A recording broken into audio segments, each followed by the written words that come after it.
going on, everybody? It's Wednesday, and I know you probably thought I forgot because I didn't post this first thing in the morning.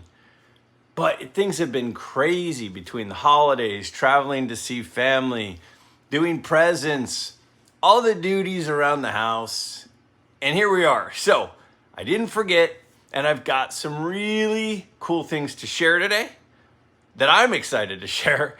And I've also got a pretty cool announcement. So let's go ahead, and first I want to show you a pickup that I had just the other day. So I have been looking for this card for about 9 or 10 months. I decided, I want to get a Mini Minoso rookie card. And my favorite one is the 52 Bowman.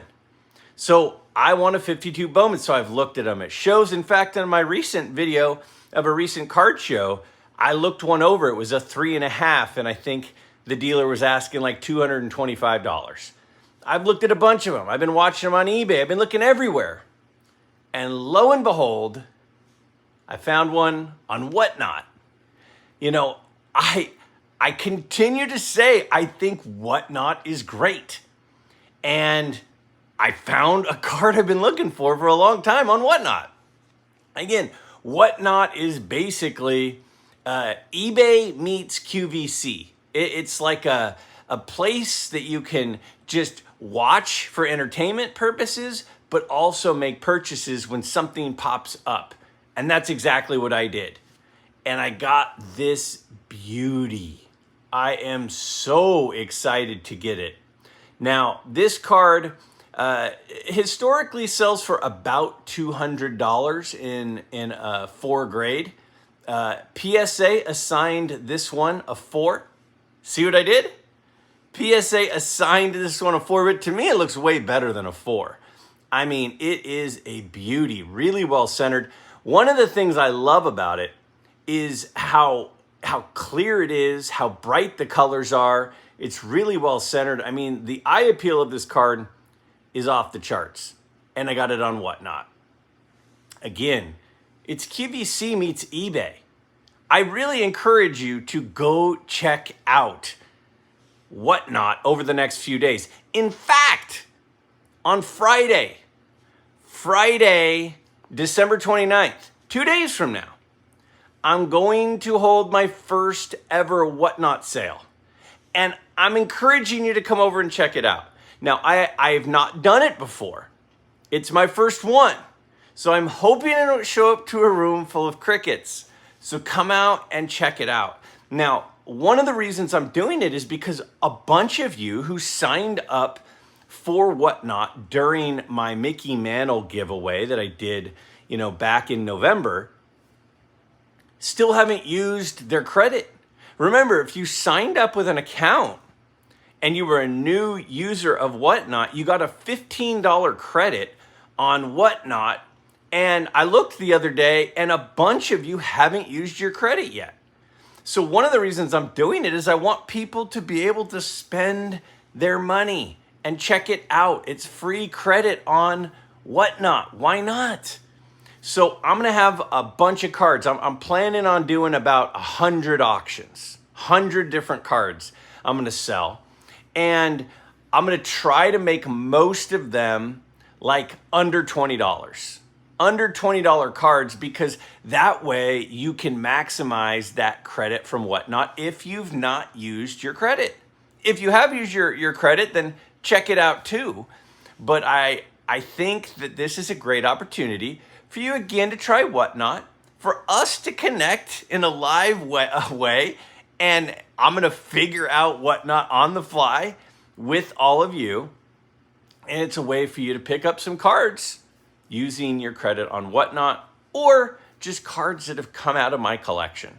Now, I mentioned recently what I'm going to do is I'm going to do a lot of consolidating. So one of the things I'm working on, and this is not for everybody, but one of the things I'm doing is I'm selling some of my smaller, less valuable, less expensive cards to work my way up to some of the bigger cards that I've been wanting, like this. So that's one of the reasons I'm doing this as well. So come check it out with me. Again, Friday, December 29th at 6 p.m. Pacific, 9 p.m. Eastern. Again, 9 p.m. Eastern on Friday, December 29th, 6 p.m. Pacific. I'm going to do my first ever Whatnot live stream, and you can buy some of the cards from my collection with your credit or for whatever they sell for. And again, most of the cards are going to be in a price point under $20. So come check that out. I hope that you'll come spend some time with me on Friday. Now, also, Ed sent me a care package, and this was a super sweet care package, really nice note. And he said, hey, rumor has it you collect this guy. Well, yes, I collect this guy. Matt Manning cards. Now, Matt, again, I've mentioned a few times, is a former student of mine, was a great kid in class. I had him his senior year for 2 of his 4 classes, spring semester. So right before he got drafted into the majors, he was the number 9 overall pick. Right before he got drafted, he spent half of his school day with me, and he was a great guy. And so Ed sent me a few cool cards. You got a Topps Chrome, a Bowman Chrome. You got this Mosaic Manning card. This Topps Heritage card. And I love this one. This Select is a beauty. If you've got any Manning cards laying around, I'd love to take them off your hands because I am a Matt Manning collector. So thank you, Ed. Super thoughtful, super special. Appreciate that. We got 5 great questions this week. Let's check out the first one now. Is the hobby headed to a place where no one buys cards unless they're centered? Okay, a great question. It certainly feels sometimes like the only thing that a lot of people care about are centered cards. I mean, I just showed you that Minnie Minoso card, and one of the first things I mentioned is that it was centered and it had great eye appeal. That is certainly something that a lot of people are paying a little bit more attention to, it seems like right now. Some people are going, no. I've been doing that for 40 years. I've been collecting centered cards for 40 years. Now, long answer, short answer. I'll give you both. The short answer, are only centered cards going to matter? No, I do not believe that. I do not believe that only centered cards are going to matter, have value, be collectible. Absolutely not. There are a variety of different types of collectors, and some collectors focus on what did the card look like when it came out of the pack. They want the factory looking card. If it's off center, that's not an issue to them if it has great clarity and it has great corners. Other people, they want a card that looks great. They'll take a card with a crease that, has a little crease in it, as long as, from a distance when you're looking at it, it looks really nice. And so centering matters more, color matters more, clarity matters more. And it does feel like maybe there's been a little bit of a kick in that direction. And you've probably heard me say it. So let me clarify a little bit. For me, the older the card, the less any of that matters. See, if we're talking about a turn of a century card, if you're talking about a card from the 1800s, simply having the card is difficult, is rare, is special. So on a really old card, the centering matters less, the corners matter less, creases matter less. Now, if we're talking about a 1988 Topps Bo Jackson football card, I kind of want it centered, and I kind of want it to have nice corners, and I definitely want it to not have a crease, and I definitely want it to have good color. I want it to look nice. And one of the reasons is because there are tons of them out there, right? There are like millions of that card out there. Maybe not millions, tens of thousands of that card out there. Every card show I go to, I will see multiple of that card. So why would I pick one up that's off-center to a point that it's distracting, right? But if we talk about a card like a 1952 Bowman Mini Minoso, matters a lot less to me if it's a little off-center. Matters a lot less if the corners are touched up, because there are not tens of thousands of that card floating around. And if we go back even further to pre-war cards, it matters even less. Now, as many people have said, one of the things that people like are cards that are rare. And when quality control from these companies, from these tobacco companies, these manufacturers that were making tobacco cards, Allen and Ginter, early Bowman's, play ball cards, the quality control was nothing like it is that Panini and Topps are doing now. And even Panini and Topps are still cutting some cards off center. Some cards are still having flaws. But the quality control and the card stock that they use now is just light years ahead of what it was. So for me, and that's the question, because you asked me the question, I personally want cards with high eye appeal. And one of the reasons I want cards with high eye appeal is because I look at the cards and I want them to look good. And I'm not looking at my collection under a microscope. So if it has a little wrinkle, I'm over that if it looks good and it's an older card. But back to the rarity thing. Because the quality control was so poor, so low back then, especially back then, that finding ones centered is difficult, especially in some sets. I mean, even, there's certain cards you just think of and you go, oh yeah, that card's always off center. The 79 Topps Ozzie Smith, the 59 Topps Bob Gibson. There are some cards that are just brutal to find centered. And so if you find a centered one, it's just rarer. And since our collection is kind of, to me, like artwork, you want the artwork to be enjoyable to look at. So for me personally, my current thing is, I want cards with good color, good eye appeal, good clarity, good centering, like that Minoso that I just showed.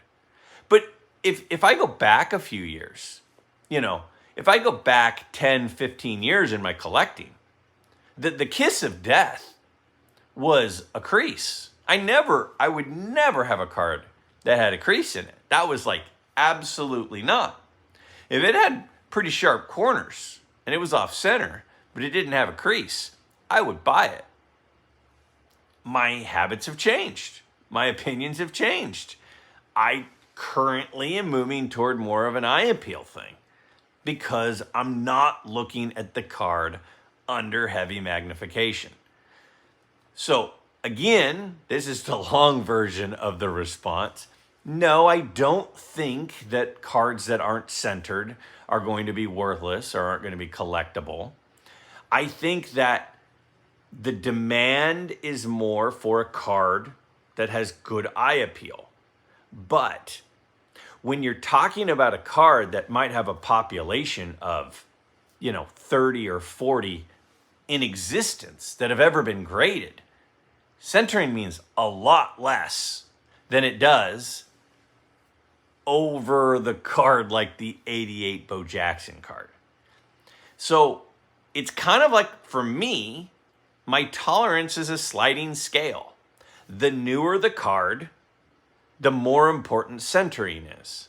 The older the card, the less important centering is. The rarer the card, the less important centering is. Now, I still prefer a centered one, but my tolerance for a card that is off center goes up a lot. My tolerance for bad corners, my tolerance for a crease is much higher the rarer the card is and the older the card is. But I don't think that cards that are sharp but are off center from the 1950s and 60s are going to be worthless by any means. It's just a preference thing. It's just preference. Is acquiring autographs on cards really worth the money and effort? I was doing it, but lately would rather buy slabbed versions that others spent time and money chasing. Prices are lower doing so, rather than doing it yourself. This is a great question. It's a timely question. It's a hot topic question. I love the question. I love it. You know, when we're talking about getting cards autographed or buying autographed cards, there is such a wide variety of opinion.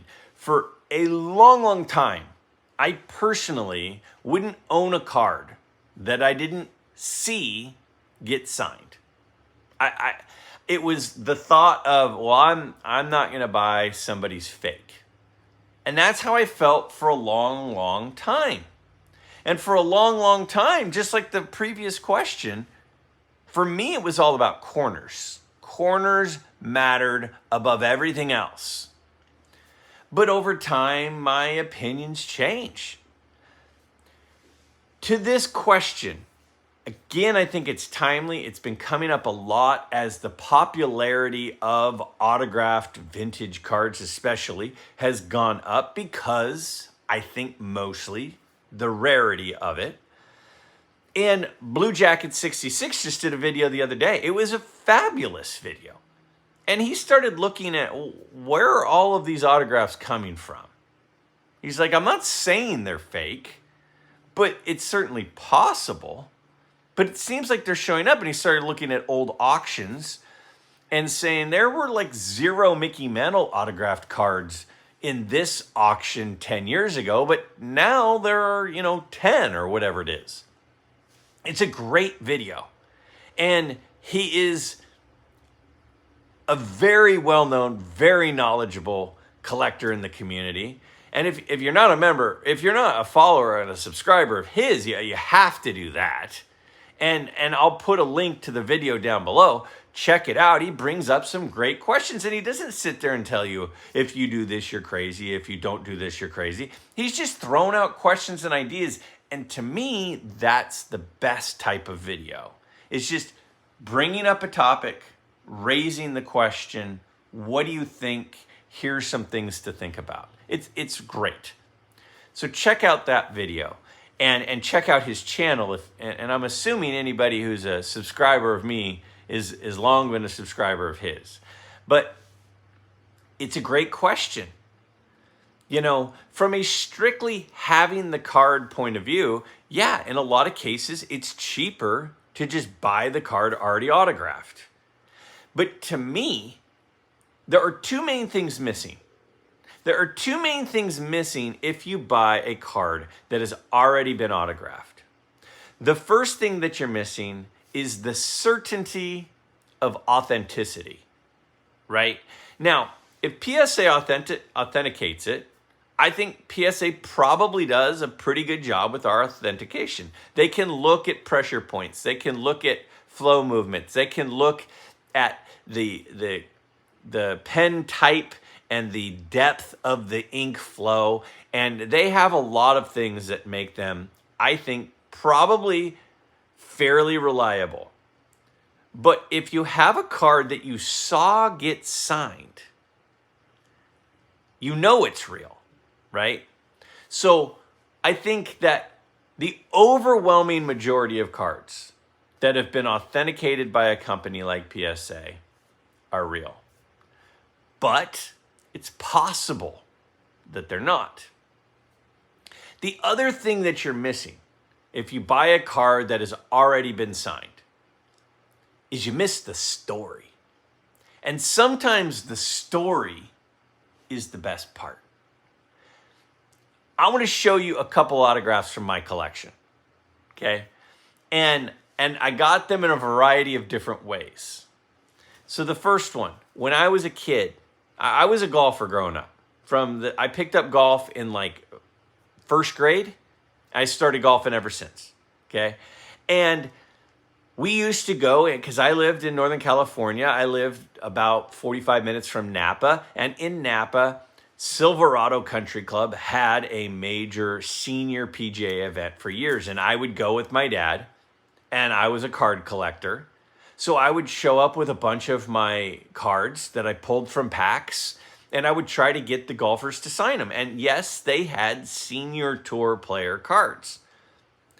And so one time after the 18th hole, I'm waiting out by the green. Arnold Palmer comes off the green.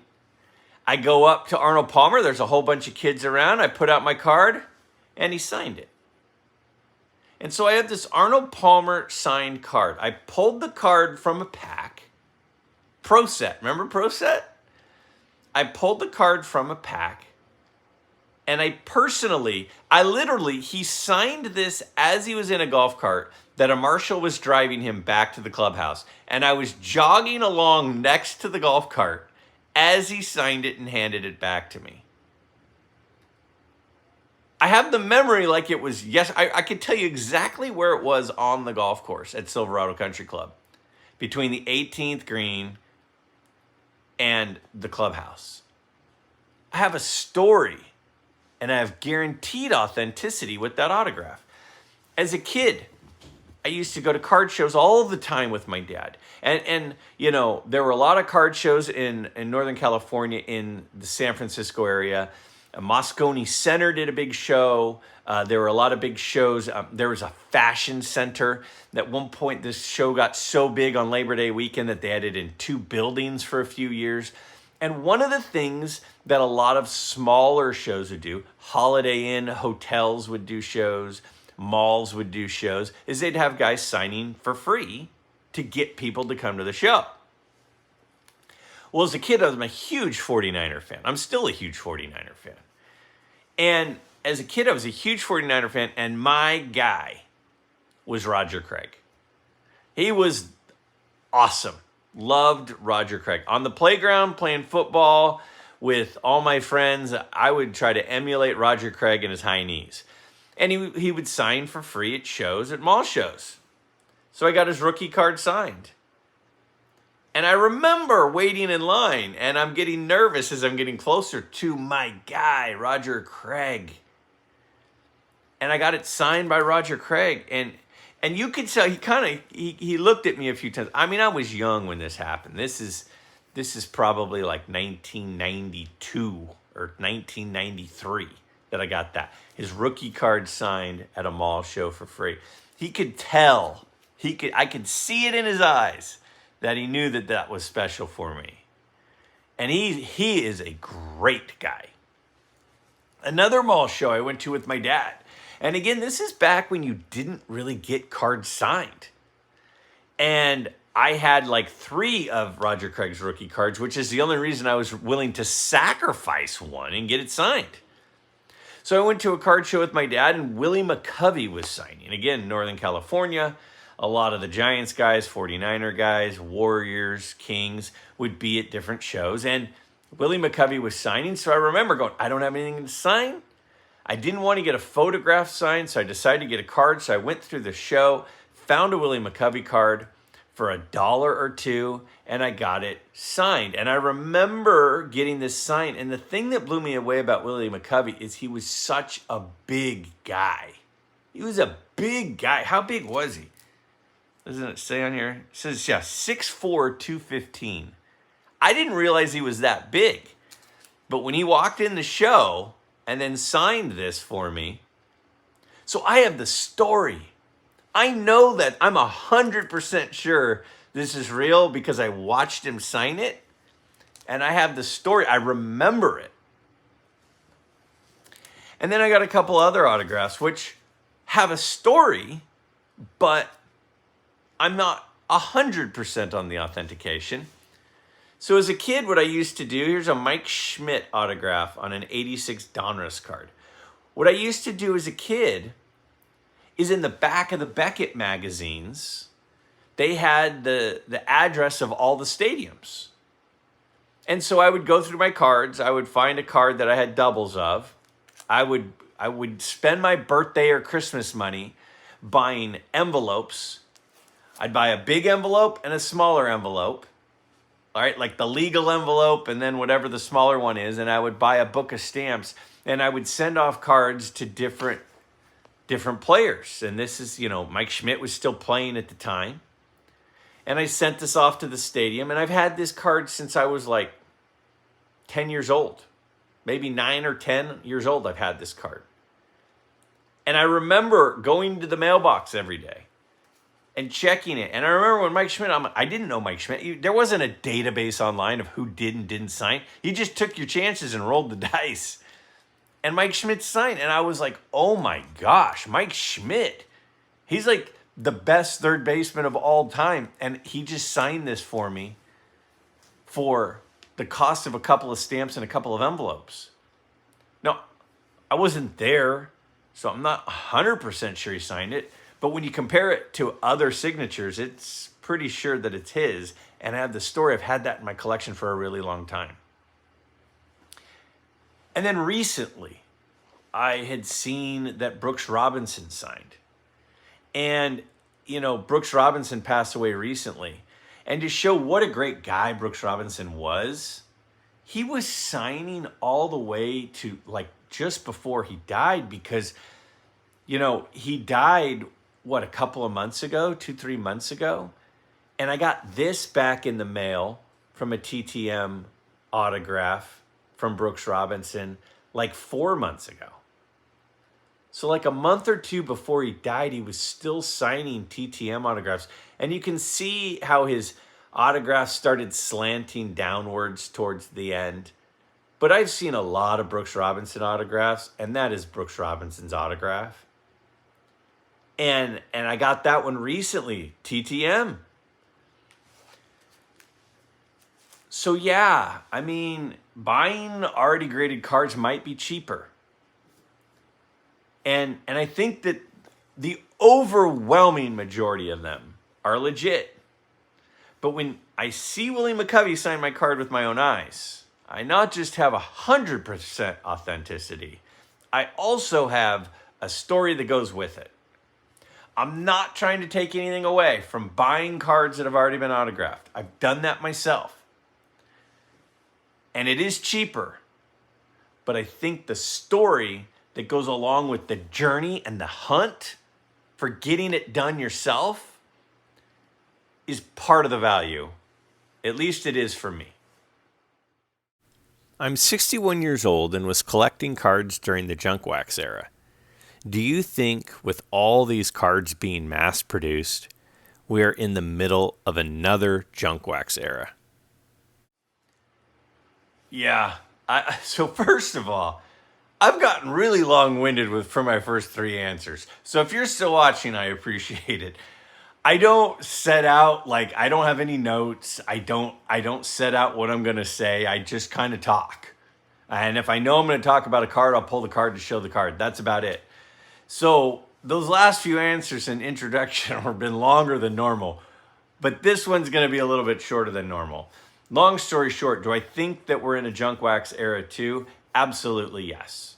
I absolutely think we're in a junk wax era too. I think we're in a junk slab era too, or junk slab era 1, junk wax era 2. Do I think all cards coming out of packs are junk wax? No. See, the difference is back in the day, all the cards were the same. Pallet after pallet after pallet at Costco's and Price Clubs and wherever you were buying cards, the cards were exactly the same. And now there are the golden tickets, the Willy Wonka golden tickets that are placed into the different packs and the different boxes and the different cases. And there are case hits and there are some rare things. Those cards, to me, it'll be interesting to see how those play out. But when we're talking about base cards, the base Topps cards, the base Topps updates, the base even Topps Chrome or Bowman Chrome cards, very, very few of them that are being produced in 2022, 2023, 2024, I think are going to have much value at all. Very, Very few. If you go back 5 or 6 years, some of them have value because they weren't producing them at the level that they have over the last year or two. But yeah, I really think we're in a junk wax era with base cards for sure. Some of the insert cards, some of the refractor cards might be borderline junk wax. I don't really know how that's going to play out. The thing I find interesting is, cards are numbered, right? And people are like, oh, the orange or the red or the blue or the purple or the optic or the swirly, explosion or the fireworks or the whatever we're calling them or which ones they are. Which of those hold their value and which of those don't? I'm not certain is going to have anything to do with the number on the card. I think it's going to have to do with the look of the card. In a lot of cases, I think the gold one looks better than one that might be numbered at a less. And I feel like people that are going back and buying some of those are more attracted to the silvers and the golds and the color matches than they are what the number is. If the out of 100 looks better than the out of 50, I'm not going to be shocked if the out of 100 ends up being worth more and being more desirable than the 50, depending on the color match and the color scheme. So that's my take. It's not really my area of, interest that I'm super knowledgeable, but I absolutely still from time to time will buy a box of cards or a pack of cards or a blaster of cards at Target and open them because it's fun. And every single time I do it, when I get done, I go, that was a complete waste of money. These are all not worth anything. Very rarely do I pull something that is actually worth something, but it's fun. If you could be gifted a $50,000 card to hold long term, which would you choose? Boy, a $50,000 card, what would I pick? Now, a super interesting thing is I heard this exact question asked to a different channel. And I don't know if the same person asked it, but the exact same question was asked to a different channel. And I watch a variety of channels. Even though I don't collect modern cards, I do watch some channels of modern dealers and collectors because I still find it all interesting. I don't have to be a collector of what that channel collects or deals or sells or shows to have fun with it. So I was watching, it was a channel of a guy who's almost overwhelmingly ultra modern stuff. And this same question was posed. And he immediately rattled off the 3 top quarterbacks from this last draft. He said a black finite 1 of 1 like CJ Stroud or whoever the top few picks were. And he said, yeah, my thought process is if the player hits, the card goes through the roof. And if the player doesn't hit, then it doesn't matter because the card was a gift and I didn't pay anything for it. So it's literally like going to the slot machine, pulling it, and you either get a lot of money or you get no money, or you put all of it on a number on the roulette table. And that is certainly a strategy. That's not the strategy I would take. That's not how I would answer the question. But I thought it was an interesting way to answer it, that when it's not your money and it's just handed to you, you might be a little bit more risky than if it was actually your hard-earned $50,000. I thought that was interesting, thought I'd share. What would I do? So what I would do is have a very hard time with deciding what to do. Things that immediately come to mind. The 52 Mantle comes to mind. One of the reasons 52 Mantle comes to mind is because it's the 52 Mantle. It is the iconic card of baseball cards. It is always going to have a high demand. Always have a high demand. Prices will at times go down. Prices have gone down. Over the last year and a half, that card has dropped a little bit in value.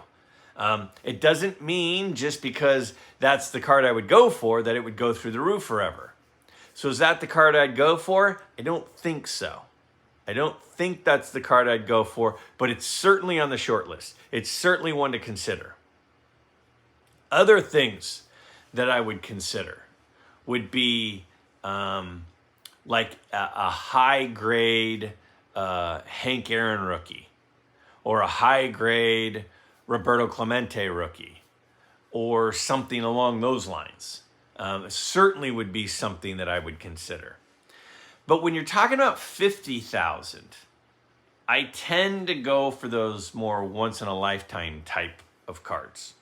I think about the Cracker Jack set, like a mid-grade Cracker Jack Walter Johnson, or a low-grade Cracker Jack Joe Jackson.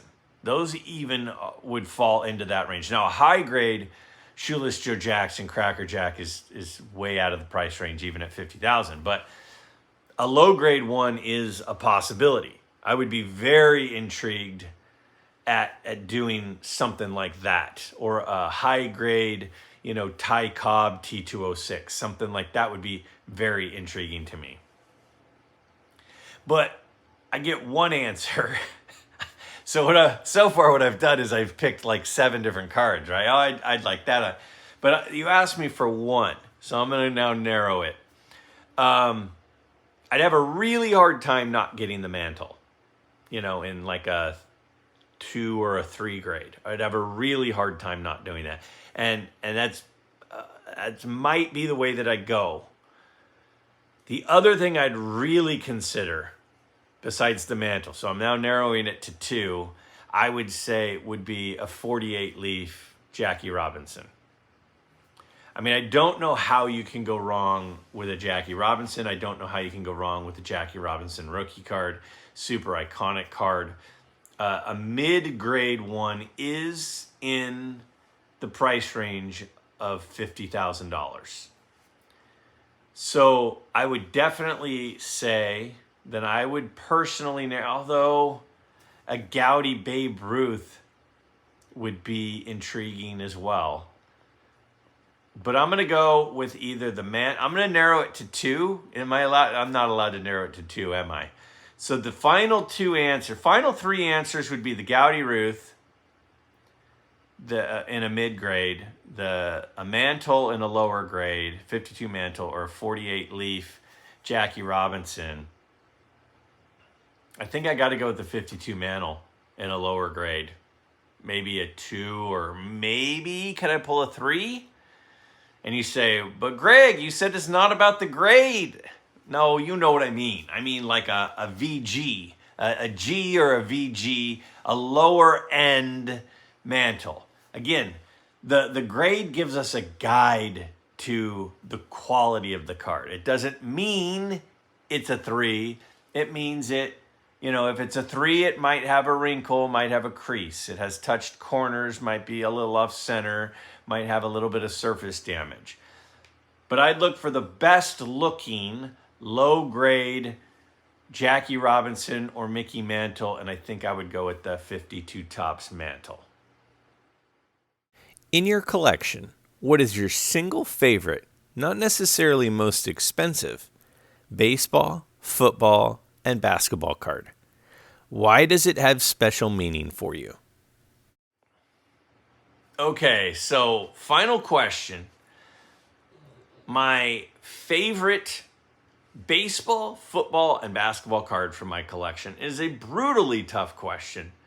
And again, not based on value, based on meaning. Now, okay, I'll just go ahead and get right into it. So the football card is my Joe Montana rookie card. Now, I think it's a beautiful card. I absolutely love the looks of the Joe Montana rookie card. I think it's a gorgeous card. And it's Joe Montana. And when you're a 49er fan that is born in 1979, when you are, 5 years old in 1984, in 88, 89, 90, right in that stretch, you're like 8, 9, 10 years old, and you are a sports fanatic, and your team, the local team, are the 49ers. Joe Montana is the guy. He is the guy. So, I said earlier Roger Craig was my favorite player. He was my favorite player, but running backs have short careers, and I got to watch Montana for a long time and enjoy Montana and see Montana at lots of shows and see him interact with people and see him on commercials, and he's just such a great guy. And his card is gorgeous. And I've wanted one for a really long time. And I picked this one up, maybe 3 years ago now. Finally have it. And it's an 8. And I showed it recently. I'm sorry. It's assigned an 8 from PSA. But to me, it looks like a 10. But PSA assigned it an 8. I'm working on this. This is a goal for me. PSA gives recommendations. They don't give facts. They give opinions. And I love this card. I will never sell this card. This card will be in my collection until I am no longer around. My favorite basketball card. So when I was growing up as a kid, I remember waking up on the weekends, and there would be the morning basketball games, I believe on NBC. Wasn't it Marv Albert making the call? And, just like now, the teams that are on TV a lot are the top teams, right? It was the teams on TV a lot now are the Lakers, right? Because of LeBron. It's, the Suns because they're loaded. It's, the Warriors because they've been so good. It's like a lot of these top teams are the teams that get the prime time. Well, as a kid, one of the teams that was on every weekend were the Celtics because they were great. And it was the Lakers and the Celtics and the Bulls when I was a kid. And then the Trailblazers came in there for a minute afterwards. And Larry Bird was my guy. And I couldn't afford the Larry Bird, Magic Johnson, Dr. J rookie card. I have it now. I couldn't afford it then. That was the dream card for basketball cards. But the card I could afford was his first individual card. And this card right here, 1981 Topps Larry Bird, his first individual card, I think is a beautiful card. And this exact copy, this exact one, I got when I was about 10. So I've had this card for 35 years. And a couple of years ago, I sent it in. I just had it in like a card saver for, 32 years, 33 years. And finally I said, man, that thing is sweet. I mean, it looks like a 10 to me. It looks absolutely perfect. So I sent it in to PSA, and they gave it a bad opinion. Their opinion is they assigned it an 8. To me, I don't know what they were on that day because this thing is beautiful. Absolutely beautiful. And so this was my best Larry Bird card. This was my best Larry Bird card for my whole life, pretty much. I'll never sell this. I don't remember where I bought it, but I've had it for pretty close to 35 years. So that's a super special card for me. Now, I've told this story before, and I'll tell it one more time. Some of you have heard it, but I haven't shared it in almost a year. But as a kid, we used to go to card shows. I've mentioned this just in this video. We used to go to card shows, and there was a card show in Concord, California. And the card show at Concord, California was at like an Elks Lodge or something. And the dealer basically, not the dealer, sorry. I see how I've been talking so long, I'm losing my voice. I know this is a long video, I apologize. So the promoter basically did the show just to have a show. So every hour, when you came in the show, you got a raffle ticket. And every hour, they would do a raffle. And if you won the raffle, you got $100 credit at the show. And it was great because what it did is it injected money into the room. And they basically just took the money from the door fee, which was like $1 or $2, and recycled it back to the people at the show. So hour would go by, they'd read off a number. If you had the ticket, you got $100 credit at the show. And you got to remember, this is in like 1990. So $100 in 1990 it's like, $400 or $500 now, right? It's a lot of money. And my dream card was the 1984 Fleer Update Roger Clemens, because I was a big Roger Clemens guy. He was my guy. And that was the Grail card. And at the time, the card everywhere, you'd look in the Beckett, it was $80. It was an $80 card, so that's what everybody charged, because that's what the Beckett said. And what I would do is, after I had gone through the show, is I'd stand by the door, and as people left, I'd say, "Are you leaving?" And they'd say, "Yes." And I'm a shy kid. I'm a shy guy now. I would say, "Hey, if you're leaving, could I have your raffle ticket?" And they'd say, "Yeah." So I'd stand by the door, and before you knew it, I had like 30 raffle tickets. So they call off the prize every hour, and boom, I hit it. My ticket got called, and I got $100 credit. And I knew that there was an 84 Fleer Update Roger Clemens in the room, because I had scouted it out long before, but I had nowhere near $80. I had probably showed up to the show with 10 or 15. So I went straight to the promoter. I don't think I've shared this part of the story before. I went straight to the promoter, and he had a microphone where he had just read the ticket, and he said, "Hey, what's your name?" And I said, "Greg." And he said, "Yeah, here's your $100 voucher. How old are you?" And I was like, and I like blanked, because I'm this shy kid, and he's asking me my age, and I said, and finally I recalled, "Oh yeah, I'm like 9 or 10 or whatever it was. And here's your voucher." I went straight to the table with the Clemens, and I used $80 on that card. This will always be my ultimate Grail card, because it was for years as a kid until I got it at the show. When I literally hit the lottery and got the $100 voucher and bought this card, and it was $80.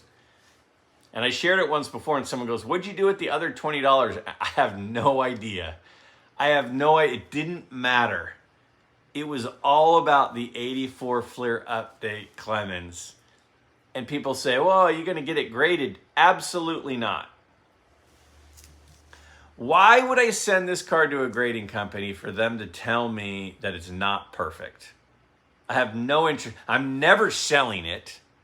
I'm never going to sell the card. I'm never getting rid of the card.